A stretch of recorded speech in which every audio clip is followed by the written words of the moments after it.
Goldilocks story. Hello, Mr. Judge. My name is Goldilocks. I am called Goldilocks because I have golden hair. Well, my mom says it's golden. I just think it's yellow. You probably know me. Everyone knows me in our village. So you will probably believe my story as well. One day, I woke up very early. I had a terrible dream and I couldn't sleep again. I didn't want to wake up my mom and dad. Mom and dad have to work so hard. You know, dad works at the clothes factory and mom cooks food for me and all my brothers and sisters. And she cleans the house and she washes our clothes. Oh, it's all so much. But I didn't want to stay in bed. You see, I had a dreams about a bear, a big bear, brown bear that lived under my bed. And of course, I knew that there wasn't a really bear under my bed, but I didn't want to stay in bed because I kept thinking about the bear in the dream. So I went into the garden. I thought the night air would help me feel better. Mom always says that fresh air can make anything feels better. I went out and it was such a beautiful night. The stars were all there and the moon was big. I decided to go for a walk. Mom always says if some fresh air doesn't help, then what you need is a walk. While I walked, I thought a lot. Oh, I can think so much. Dad always says I live in my head, while everyone else lives in their real world. I walked, and then the sun began to rise, and I realized it was morning already.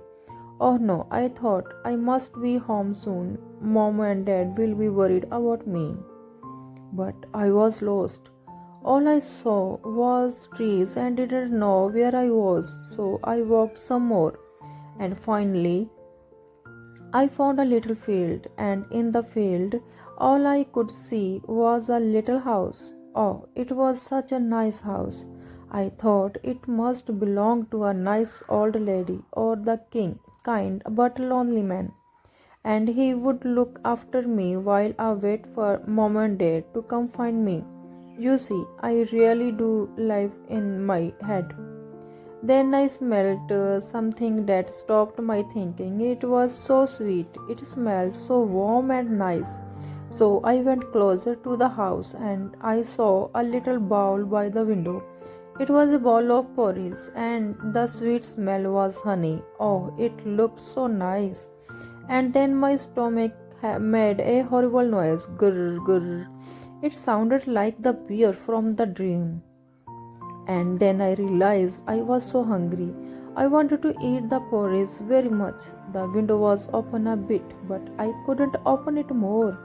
So I couldn't get the porridge. I went and knocked the door. Hello, I said.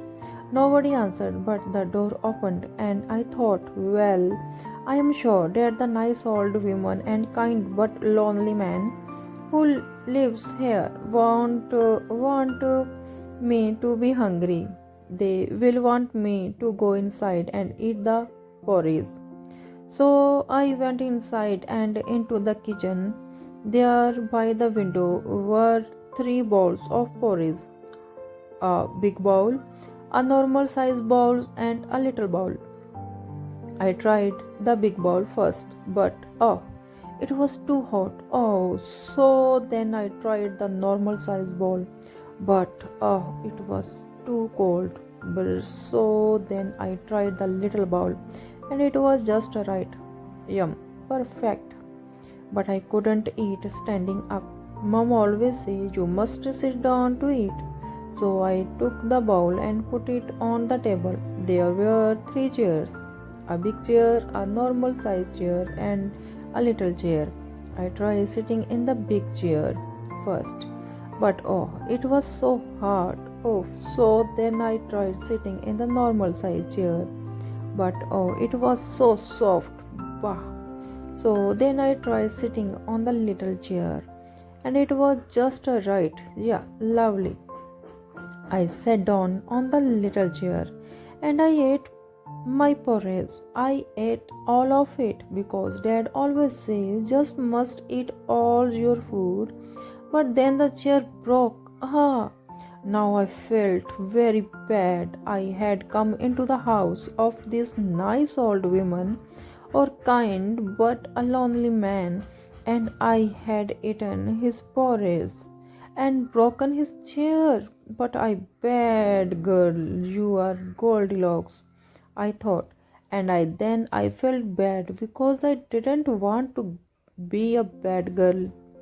I felt so sad, but I had walked for so long and the chair breaking was such a surprise. Now I was tired and wanted to sleep. Well, I thought I am sure that the kind but lonely man won't want me to be tired, so I will go and sleep. And when the kind but lonely man comes home, I can explain everything.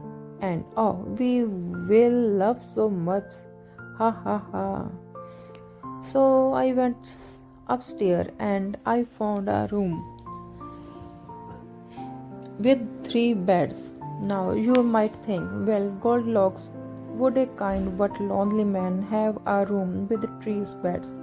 He lives alone. Maybe it's not kind but lonely man who lives here. But I thought, oh, this man is so kind and so lonely that he has 3 beds so that 2 visitors can come and stay with him. And I felt so sad because I thought it may be the kind but lonely man had never had a visitors. Anyway, one of the beds was a big one, normal size, and one was little. I tried the big one first, but oh, it smelled. The bed smelled animals, and I thought that is strange because I had dreamed about a bear under a bed, and his bed smelled like a big bear. Then I tried the normal size bed, but oh, it smelled. It smelled of perfume. That is strange, I thought, because the kind but lonely man doesn't have visitor, but maybe he puts perfume on the bed, so it smelled like a visitor. And then I felt very sad again. Finally, I tried the little bed, and it was just right. It didn't smell, yeah, and I closed my eyes and slept. Well, when I woke up, oh, it was horrible. I woke up and saw 3 bears, and I thought I must be dreaming again, but no, it wasn't dreaming. The bears were very angry, and I couldn't understand why the kind but lonely man had bear in his house. Maybe the bears ate him, I thought. And the big daddy bear, he shouted, "You ate my son's porridge, you broke my son's chair, you slept in my son's bed." And I couldn't believe it. Bear don't make porridge or have chair or sleep in beds. Well, I did the only thing I could. I ran away. I jumped out of the bed and ran out of the house. But oh, the bears also ran. They ran after me. They tried to take me and eat me. They wanted to make Goldilocks porridge. But I am a fast girl and I had eaten and slept well. So of course I ran away and I found the way home. Phew, but oh. After that day I have horrible dreams every night, and I know now that the house belongs to those bears. But what could I do? I needed the food and I needed to sleep, but the bears tried to eat me. So don't you think those bears owe me some money? They almost killed me.